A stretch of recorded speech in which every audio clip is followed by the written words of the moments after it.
Anti fascist squad অনেকদিন ধরে কাজ করে আসছে। তারই প্রেক্ষিতেই অনেকগুলো কাজের অংশবিশেষ হিসেবে আজকে এখানে কোন রাজনৈতিক ব্যানার নয়, আমরা নির্দলীয় ভাবে এখানে আজকে এসেছি, গ্রামে জানাজা পড়েছি। একটি কথাই বলবো, পুলিশ প্রশাসন যেভাবে মামলা বাণিজ্যের সাথে জড়িত আছে, সরাসরি বলবো আপনারা তাদেরকে না ধরে যাদেরকে আপনারা জামিনে দিচ্ছেন, জামিনে মুক্তি দিচ্ছেন, তাদেরকে ধরুন। এদের কাছে বর্তমান অস্ত্রগুলো রয়েছে, এখনো পর্যন্ত 60% অস্ত্র তাদের হাতে রয়েছে।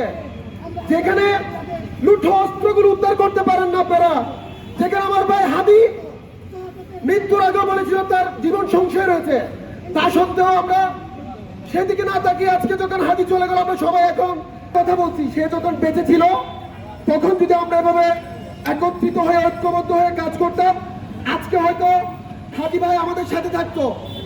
আসলে আমি কথাই বলতে পারছি না, এমন একজন মানুষ যিনি কাজ করে গেছেন ভারতীয় 24 পরবর্তী সময়ে আমাদের ভারতের আধিপত্য এবং আগ্রাসনের বিরুদ্ধে ওসমান হাদির মতন একজন লড়ারুক সৈনিক, যিনি 24 পরবর্তী সময়ে ভারতের আগ্রাসনের বিরুদ্ধে কথা বলতেন। বাংলাদেশের পতাকায় হাদি তোমায় দেখা যায়, বাংলাদেশের পতাকায় হাদি ভাইকে হারিয়েছি। তার একটি কারণ, তিনি ভারতের আগ্রাসন ও আধিপত্যের বিরুদ্ধে কথা বলতেন। প্রিয় সাংবাদিক ভাইয়েরা, হাদি ভাইয়ের শপথ, হাদি ভাই যে এই পথ দেখিয়ে গিয়েছেন, সেই পথকে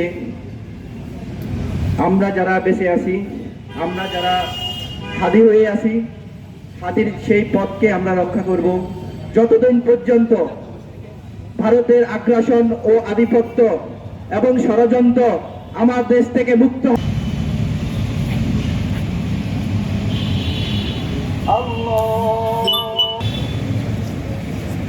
আসসালামু আলাইকুম ওয়া রাহমাতুল্লাহ।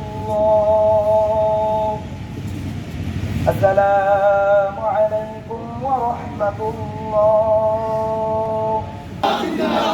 জিন্দাবাদ জিন্দাবাদ, আমরা সবাই হাদি হব। দৈনিক আজকের বাংলা .net